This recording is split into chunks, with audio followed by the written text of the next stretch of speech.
All right, all right, all right. Welcome, welcome, welcome to the very first episode of Blacks in Qatar. I am your host, Bintu Kabba.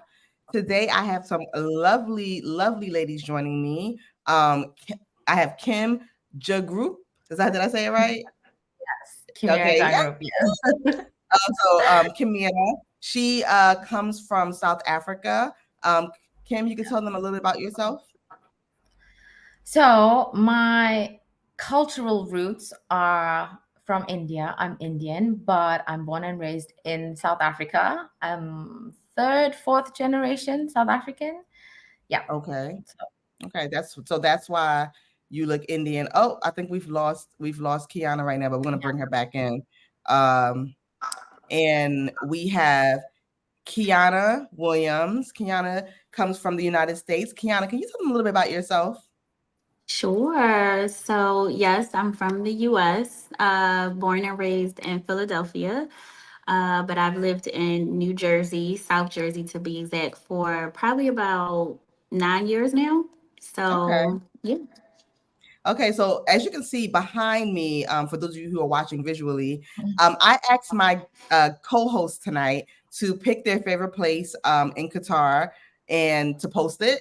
So even if you don't have it up right now, you can still talk about it. So first, I put the Raffles Hotel. As soon as I moved here, it was beautiful. It was like in a U shape, and I was like, "What building is this?" And I found out that it was Raffles, one of the most luxurious and expensive hotels in Qatar. And I hope to one day be able to stay there for the evening. Kim, what did you pick as your background? I chose Doha skyline. Like, I mean, look at the lights. It's so beautiful. Like in the nighttime, Doha just lights up. And Yeah, that's one of the those. things, like when I came to Doha and I saw the city, I was like, wow, like this is so beautiful. So Yeah, that's what okay. I chose. All right, Kiana, we don't see yours, but if you could pick any place in Qatar that's like one of your favorite in terms of beauty, what would you pick? I would say, I like the Corniche. Like, I like the Corniche. Like, you can take a jog. It's beautiful scenery. As you said, I don't have a background because my laptop decided to, be naughty today. It's But if I okay. had to choose, yeah, it's okay. If I had to choose one place, it would definitely be the Corniche. Beautiful Awesome, views. awesome, ladies. Thank you for Mhm. sharing that. All right, so Yeah. Kiana, you've been here now how long in I've been Qatar? here for 5 months in Qatar Okay, in Doha. in 5 months. And Kim, how long have you been here? This is gonna be my second year. two Okay, years. so we have drastic differences. I've been here now 7 months. Kiana's been here 5 months. Kim has been here 2 years. So, ladies, Yeah. as anyone else would ask, why Qatar? Any one of you can take this. Like, why here? Okay, so for me, like I've had other experiences in the Middle East, Mhm. Saudi. I was in Saudi for like 4 years. Wow. So when I came to Qatar, I was like, oh, wow, like it's so, you still get the benefits like as an expat in the Middle East, but Mhm. Qatar is way more relaxed, Yeah. way more, how can I say, free spirited compared to Saudi, which I kind of like. Like, I mean, you get all aspects. You get the beaches, you get the nightlife, the shopping, the Mhm. luxury, like, and Yeah. it's a community of expats. So I definitely like Yeah. love Qatar. How about you, Kiana? Why did you move to Qatar? Why here? So I'm going to venture out and say, so this is my first time just international or completing a contract international. So I'm a Right. consultant. So while I always have like projects and different opportunities, this one really caught my eye because I think it just was an opportunity to travel, right? So who wouldn't love an opportunity to work and travel at the same time? I've never Yeah. been to the Middle East. I've heard wonderful things about Doha, and I was Hmm. like, you know what? Why not? Why Yeah. not? It's short term. I'll have an opportunity to go somewhere I've never gone before, and Hmm. it's been amazing so far. So I'm glad I did it. I And also that's just really like to good. Like, add, okay. sorry, that like in the time of when I was like choosing to come to Qatar, it was like the whole hype of FIFA. And like in my profession, Mm, being a teacher, like, we heard, oh, like longer vacations and like an opportunity to be in Qatar during like the FIFA. Like, who wouldn't miss that? So that was also one of the factors that played into me coming here. And I had friends already here. Yeah. mm, I mean, I would And say for me, like I said to I had an introductory video that I did before I got on live with you guys tonight. I said for me, it was just this opportunity to go somewhere new, somewhere I had never been. mm, And to me, the Middle East is literally in the middle of everything. So being here, you can travel to other places much cheaper, much shorter time. Like for instance, for New Year's, I was able to go to Bali. That's 9 hours. If I was to go to Bali from America, that would have taken what, 22 hours. So like being able to go to some new other countries and being in the middle of everything. And also, I heard that Qatar was one of the more flexible countries in the Middle yeah, East outside of like Saudi. agree. I mean, besides places like, Dubai, where Mm, everyone goes and it's like, oh, go to Dubai. From my experience, I actually went to Dubai being out here around October, and I prefer Qatar. I feel like Qatar has a yeah. certain vibe about it. It's very low key, but very beautiful. And mm, not everything goes, but some things do go, and you still can have a life here. And I think that was one of the things that really surprised me about Qatar. The fact that they had a nightlife, the fact that you could go to a club or a lounge. Granted, yeah. all of the clubs and lounges are located in hotels. So it's not like in America where it's like maybe on a strip and you could find a club and you could just walk in. It's more so the nightlife, the alcohol is only located in hotels and not all hotels. So in most of the nightlife, it happens in like Lucille and West Bay, those areas. But you could also dress like really cute and, dare I say, sexy. Sometimes I am sexy, but that's in those areas and that's in those vicinities, in those buildings and facilities. Mm, However, for the most part, every day walking around, it is modest. So I like that Qatar Yeah. has that balance of like, you will have to tone it down when you're in public. You're not about to just go to the mall and have like boy shorts on and a tank top. yeah. No, No, man. yeah. No, man. You are more conscious as a woman on what you are putting on. But when I first came, like the very first like week, I thought that everywhere I went, I had to have like an abaya on or like a Oh, jacket. And abaya is pretty much, for those of you who are listening, it's just like a long type of like kimono caftan type of dressing that's worn by a Muslim woman in the Middle East. But that's not the case. But there are more flexible beaches for per se. Like you could wear bikinis on certain beaches, but then there are some beaches where you have to be covered up because those are family beaches. So it was just more so about thinking like, where am I going and how do I have to dress? So now I think more about how I dress considering where I am, going to be going. What are some things that surprised you about living in Qatar? um, I, oh, you want to take it? You want to take it, no, Kat? you go ahead. Okay. So I'll go since I'm the newbie and you've been, you're a 2-year veteran. I'll take it. I honestly think the flexibility, right? So Mhm. prior to coming, I was like trying to do my research. I was on Google, and I'll be honest, like I don't think Qatar has that much of a presence online besides what they want you to see, right? And that's Exactly. not Yeah. necessarily a bad thing, but while doing my research, I couldn't really like grasp the culture other than what other than my stigmas around coming to the Yeah. Middle East, right? So I was pleasantly surprised at how just flexible Qatar is, right?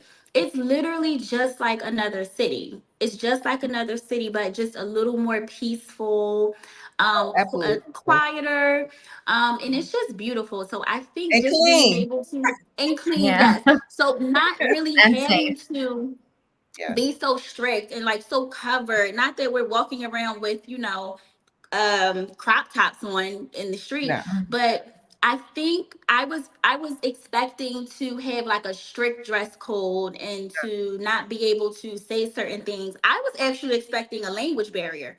There is Yeah. no Mhm. language barrier at whatsoever out here, right? So I feel like Yeah. Arab is everyone number speaks one though. English. People Say it do speak again. Arabic.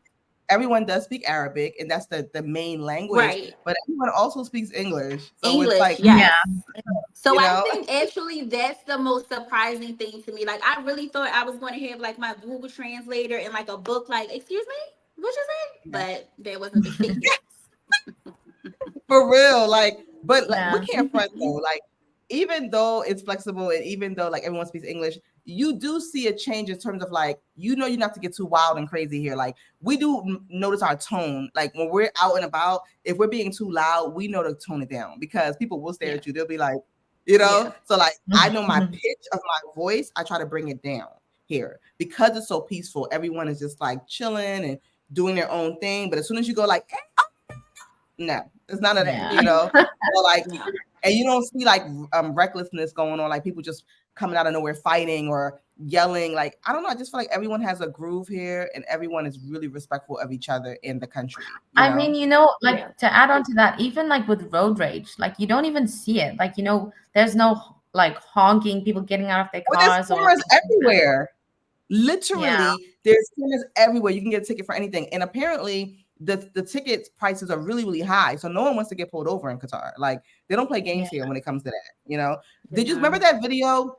So we followed these pages on Instagram that kind of like everyone in Qatar follows like Q Living. What is it? Qatar Living and like other like Qatar now and Qatar Now. So like one time somebody was like drag racing or something like that, and like they took the motorcycle and they crushed the motorcycle. Like, not only will they arrest you if you're speeding, they'll take your car and crush it. They do not care. And that's where it's different. Because in America, you can just get a speeding ticket and go to court and fight it, right? If you going like, I don't know, 150 miles per hour. I mean, that's way too fast. But but if you're doing that in Qatar in these streets, they're like, no, sir. Like, the civilians have to be safe. We will arrest you. We might deport you, and we're gonna take your vehicle and crush it, and then show everyone in Qatar, this is what we do. This is what we do. Okay. Yeah. So I think breaking rules is the thing that people in Qatar don't want to do. I think people really fear the police here. Whereas I feel like in our country back home, I don't know how it is in South Africa, but I don't feel like the police get as much respect as they do here. Like, people in Qatar don't want to get arrested at all. You know, what about that's why it's so safe. What'd you say? Oh, Kim? South Africa? No, South Africa is not safe. Like, I mean, and you could bribe cops there in Africa. So right, like we got this. Yes, we got this thing like bottle of Coke. Like, cops will just ask for a bottle of Coke. Like, you can bribe them with a bottle of Coke, and like they'll just let you go free. So like. A bottle of Coke, that's all it takes. A bottle of Coke. You want to bottle of Coke. They hold everybody to like the highest regard here. Like, you have to like make sure you are on point. So I think, because even when they talk about, Ramadan is coming, and to think like, okay, if someone catches you drinking water, they might fine you 1,000 reals in the street. Even in your own car. And that's like almost $300 US. Like, what you want to try it, and they will do it. They don't play games here. Like, everything has a system in Qatar. That's what I love and respect, but that's also what I'm fearful of sometimes, because it's like, I don't want to mess up the system and not know what I'm doing and get in huge trouble for it. So I really try my best to like make sure I'm on point, when I'm outside and how I conduct myself wherever I am. All right. So we talked about some of the things that surprised us. Did you want to share anything else, Kim, about some of the things that surprised you in Qatar? For me, it's just like the nightlife. Like, but again, because I come from Saudi and like, it's the Middle East. Like, Dubai is a little thing on its own. Like, that I won't go there.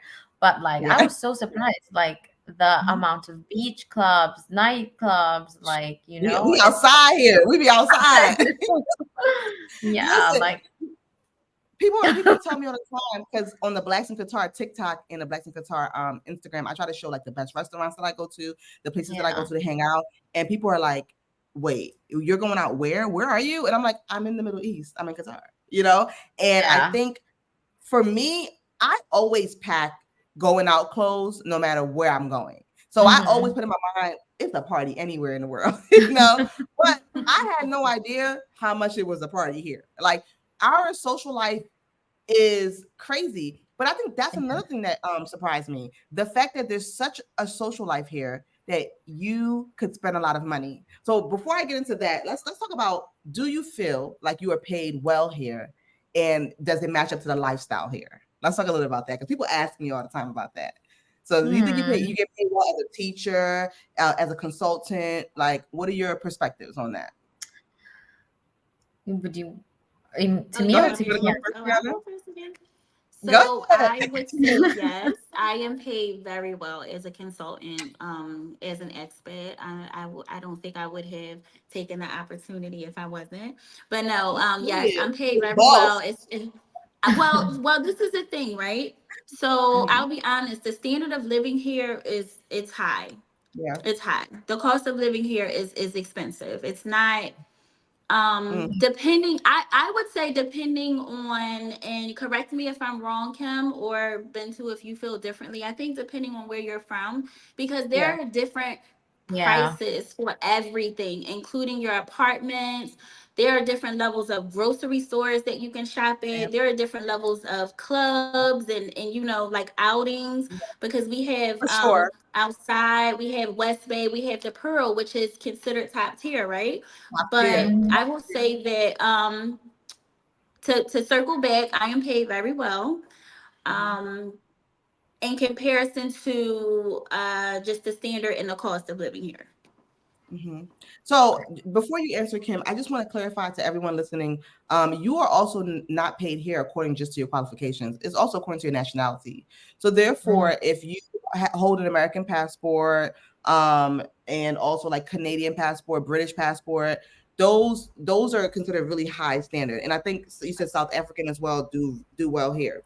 However, if you are, Because yeah, but it's a if you native English speaking country. because Mhm. it's a native English speaking country. Yeah. But if it's like India or someplace like Nigeria, maybe they're gonna try to lowball you to the lowest. Like I'm saying, there's a discrepancy. Okay, you could be making anywhere from like $1,000 a month US, let's say, to $10,000 a month US, tax free. I mean, it's a discrepancy based on your nationality. And I think that that's one of the most heartbreaking things, because, when I see sometimes like the people from the Philippines that work extremely hard in this country, and the Indian people that work extremely hard to build this country up, and the people that come from Kenya, maybe not getting the same amount they're worth, or not getting hired for jobs that they may be qualified for educationally, but because they're from a certain country, that kind of bothers me, because in America we have racism, and racism, is there. But if you are qualified for something, you still could think maybe I could still get hired for this, right? Like, and even if you do get hired for the job and you have racism, you still getting your paycheck. It doesn't matter. Racist stuff happens all the time.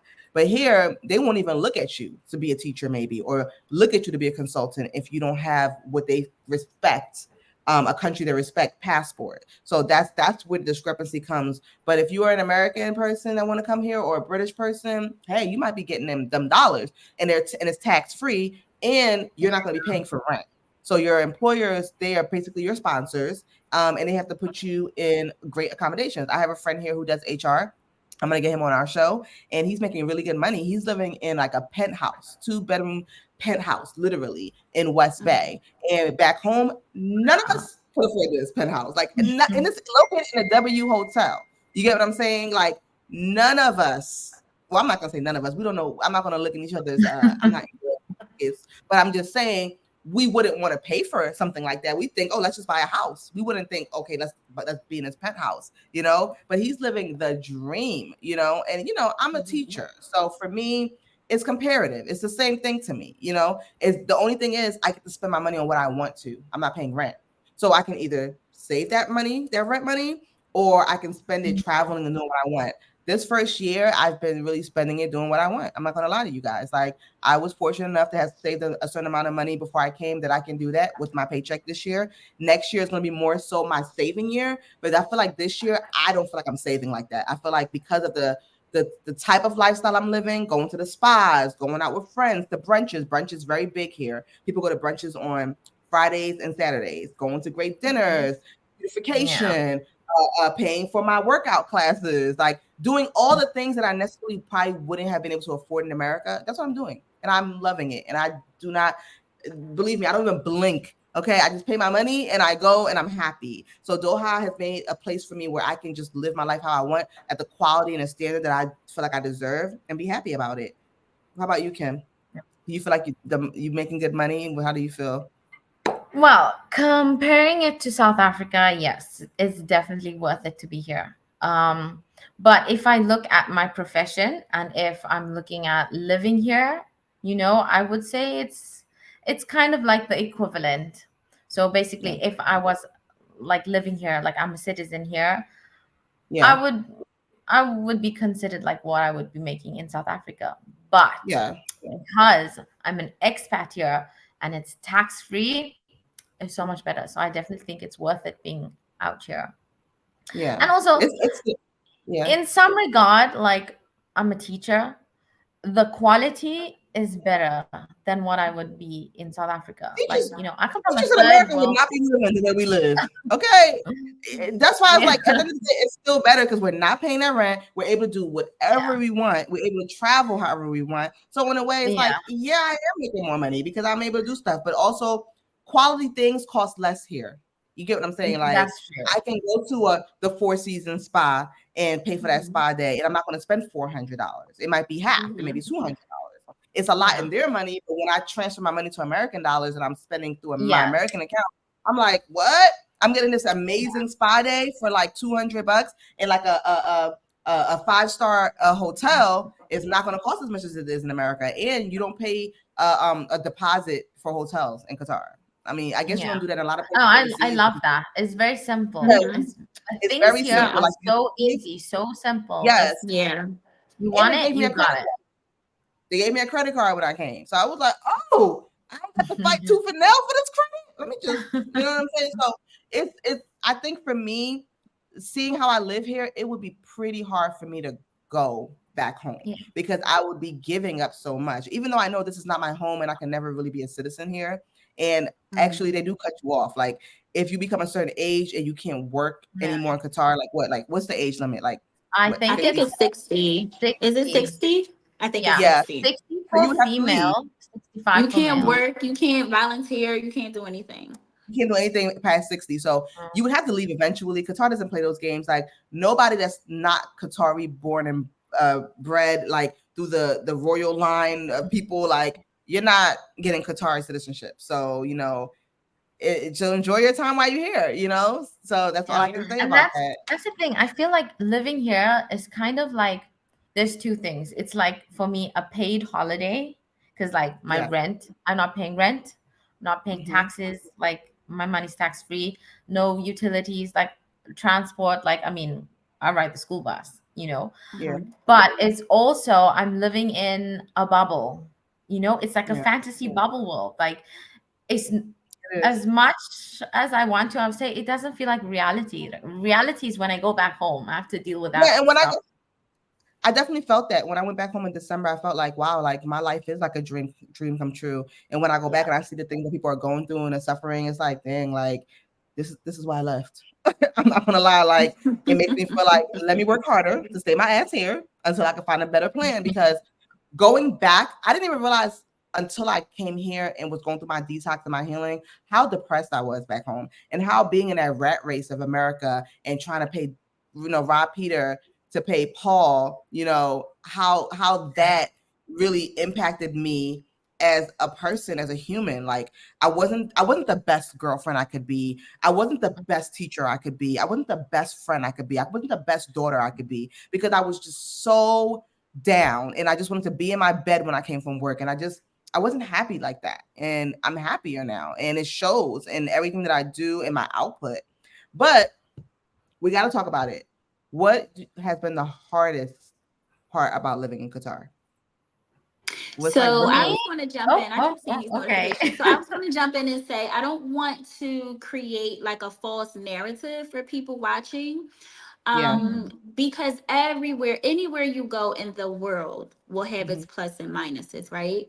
Anywhere you go in the world will have its pros and cons. So for me, there are a bunch of pros. Like, again, just I'm a workaholic. So to work and still make really good money, but feel like I'm on a permanent vacation is like amazing, right? Or not permanent, but a 6 month vacation because I'm only here for 6 months.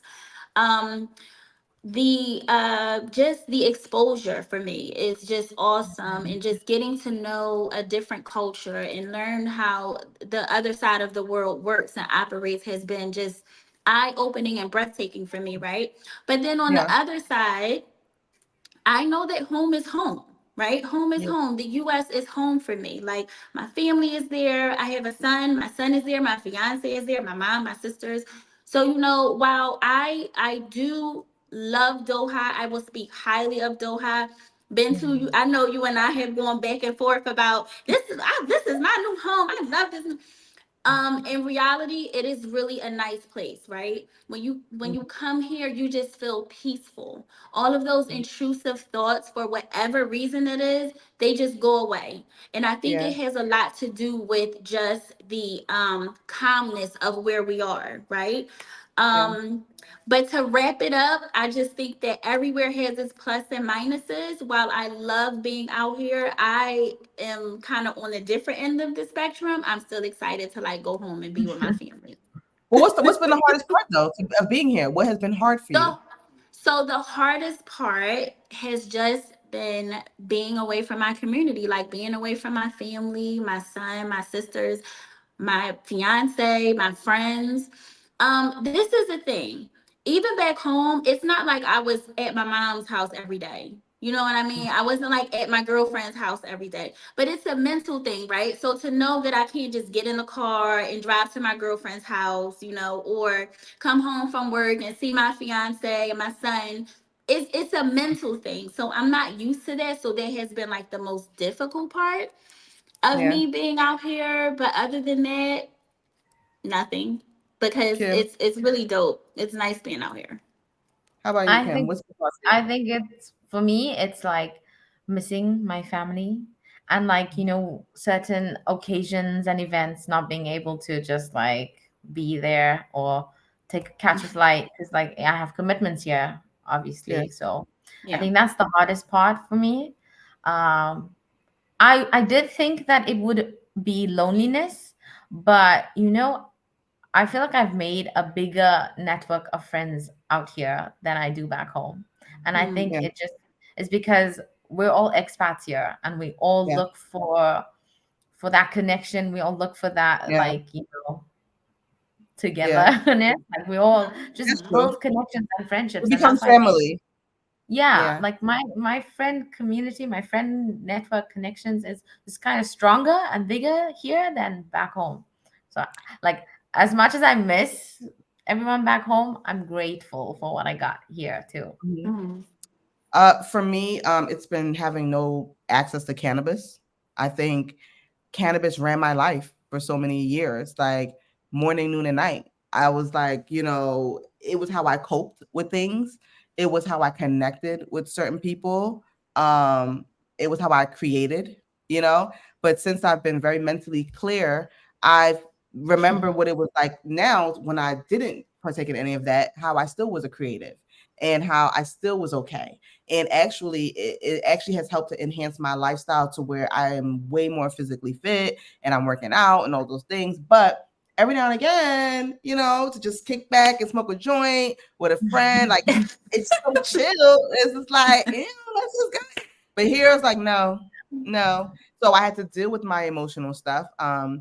And also being lonely at times. Like, yes, I have a great friend group, but like I still miss the people that I love, and like you said, home is home. So like there were days that I just wish I could just like snap my fingers and I'm back in Philly and I'm getting like a shrimp fried rice and some wings. You know what I'm saying? Or like, I remember just being in my apartment with my boyfriend and I just remember how great those days were and just kicking back and just the old school Philly way. So there are times that I do wish I was just back in Philly for a day or two. But then I'm like, sometimes I wish I'm in Philly in the afternoon and Doha at night. I have it all at the same time. It's just the weirdest thing, right? But Yeah. Those people that love and care for you, they check up on you from time to time, and we could always visit, even though it's 14-hour flight. Whoo! I But recently had my mom and sister here. It was the yeah, greatest thing. that's amazing. It was great to meet them as well. Yeah. And so my last question,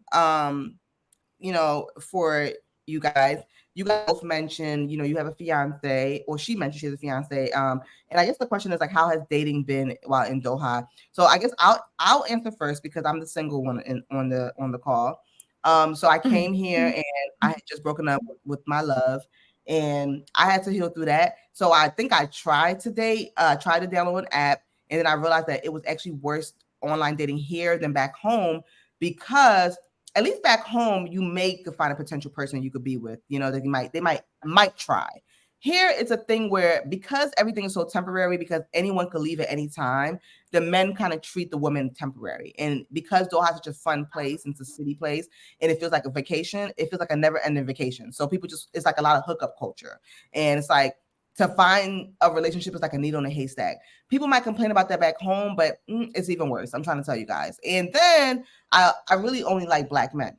So finding a lot of Black men on the app was difficult as well, because obviously I'm not in a predominantly African-American place or anything like that. And then when you do find Black men on there, it's going to be hard, because they may not earn as much as you, because they might be African men who are not maybe making as much in this country as you are. So you may want to go to all these different places to go out to brunch and here and there, but what if they can't afford it? So then you're like, okay, now I'm really got to think about, am I dating someone who can't really afford to date me? They may be attractive, they may be really nice, but it's even worse here in terms of like, can they afford it? So I decided to just like delete the apps, relax, just really get in tune with myself and heal, because then I realized that I really wasn't over my relationship, and I knew that it would take time. And I had to like rectify some things. So for me, I've just been chilling, and whatever happens in the future happens. How about you guys? How has it I been for wasn't you? really out here looking for anything, Mm-hmm. it just happened. So It you just found happened. someone in Doha. But you didn't find someone on the app, did you? Right? No. No. Okay. So you found someone in the flesh, basically, the old school way, which is, yeah. So The I old mean, school way. Which is and that's kind of rare, like especially here, I think that's rare. and it is rare. Like, I don't know, like people go out when in the clubs and the lounges, and they just hang out and they party, and it's just like a party thing. I don't ever hear of anyone saying, "Oh, I went out to brunch and I met someone," or "I went," you know what I mean, or I went out to the Kyra Lounge and met a guy, and we hit it off, and we've been together ever since. Like, please, like, are you kidding me? So, for you, it was just like a very casual vibe, right? Yeah. Yeah. But it seems So like you're I happy. think it's like, yeah, Hello. yeah. Am I telling your love story, or are you telling it? Anyway, Kiana, tell no, me a little like bit. So How's it been for you? I think for me, so this is the longest we've been apart since we've met, right? So we've been together for like going on 6 years now. And when I decided to take this opportunity, like we knew what we were facing, we knew what we were getting into. And I would be lying if I said it was easy, right? It's Okay. not easy. It's not easy at all. A lot of late night phone calls, because right now we're on a 8 hour time difference. We're 8 hours ahead and So everybody else in America. my Mhm. goodness, I'm tired sometimes, or sometimes we don't get, an opportunity to talk at night when it's like my night and his day, because I'm like, babe, I'm going to sleep. I'm tired. But we keep in touch as best we can. Sometimes I'll stay up, sometimes he'll stay up, and we just getting through it. But I'm less than 30 days away from going home. And you know what? Like, I wanted to say, like, that's another reason why I felt like we were going to initially stay together when I first decided to come here. But then I thought about that. I was like, okay, before we were 7 hours, and the time changed, and I was 8 hours. Yeah. But I was like, Yeah. like, I don't know. Can I keep this up? Can I really immerse myself in this experience and still try to cater to my relationship? I didn't want us to fail while I was out here. I felt like it would be better to like break up before I came, because my contract is for 2 years. And I was just like, maybe we could break up and still be friends. And if we still love each other, then we will reconnect. But that was easier said than done. Like, so much has happened since then. And I don't know, when I reflect back, did I make a mistake? I feel by, deciding to leave my relationship so I could immerse myself in this culture. I don't necessarily think so, because I think it's still, I wanted to create a space where it was fair that he could live his life and not be holding on or waiting for that call, waiting for me to pick up, because the time difference is so big. But you knew you were only here for a specific time, which was like 6 months, and you knew you'd be right back. And me, I felt like 2 years is a really long time to ask someone to go through something like that with you, you know? And I just wanted to preserve what was special about our relationship, which was our friendship and things like that. You know, currently we don't speak and we're not friends and things happen, and you know that hurts my feelings a little bit because I knew him for such a long time. I knew him for 20 years. But I think, you know, this experience, you know, rips you apart and puts you back together again in so many ways.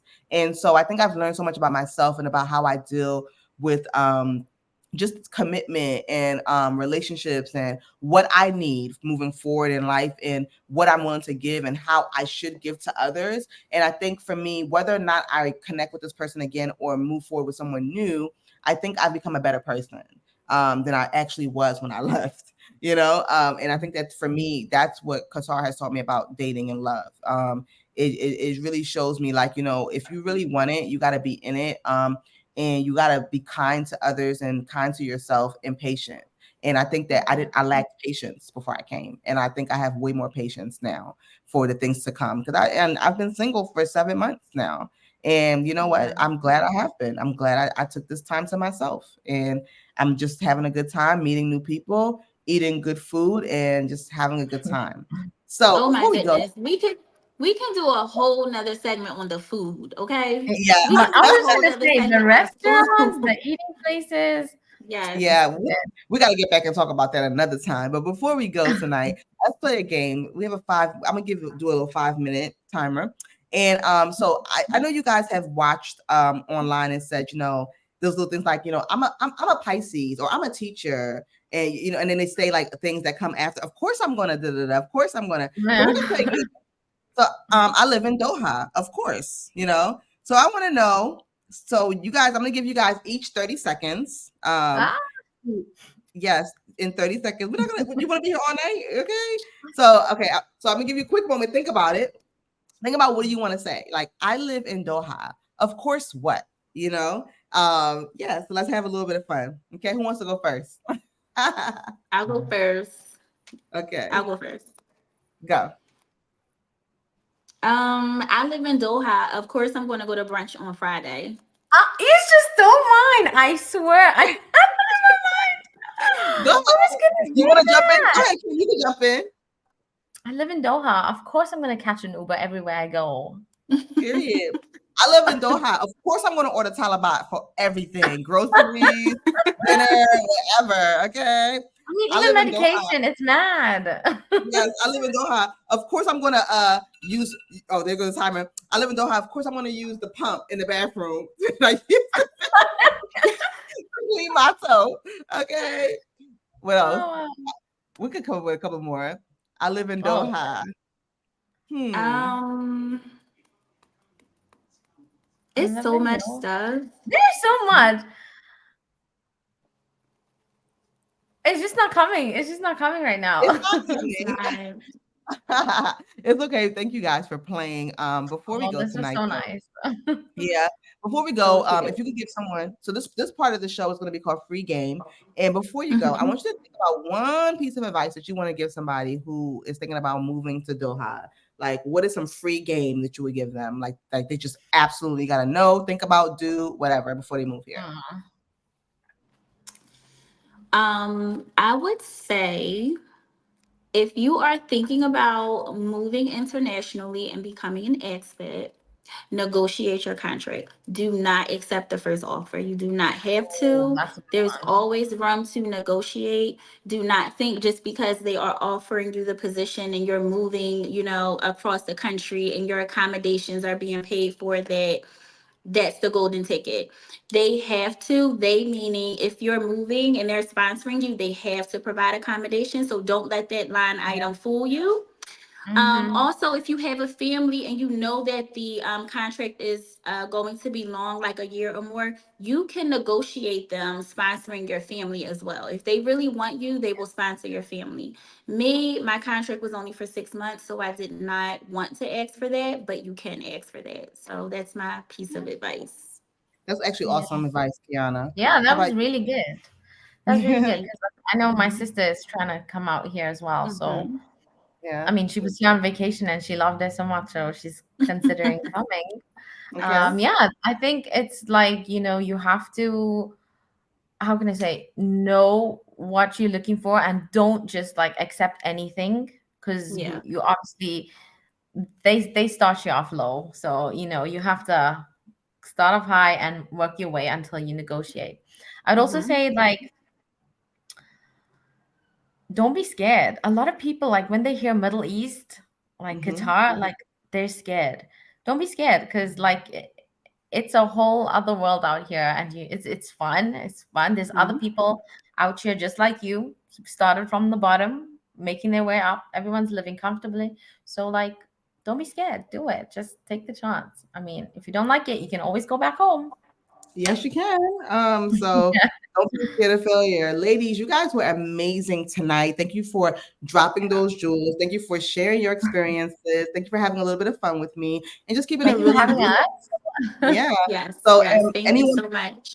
you guys welcome. And anyone out there listening to Blacksinqatar and you want to follow more of my journey, you can follow me on TikTok, Blacksinqatar. You can also follow me on Instagram, Blacksinqatar, and just shoot me a message and maybe you'll come to visit. And plenty of people have done that. They found me through the pages and like, hey, you want to make friends? Like, oh my God, my friend groups are like expanding because I'm meeting so many people and I'm really a down to earth person. So don't be That's another afraid. great thing. You never Yeah. have one clique of friends. You have different cliques of friends everywhere. Mm-hmm. Like, If you you stay need open. something, you got a connection here. You want to go to that place, you got a connection Yeah. there. Like, Yeah. Absolutely. never All right, ending. ladies, thank you so much for tonight. Have a good evening Thank and you. talk to you You. guys Thanks, soon. ladies. Bye bye. Bye.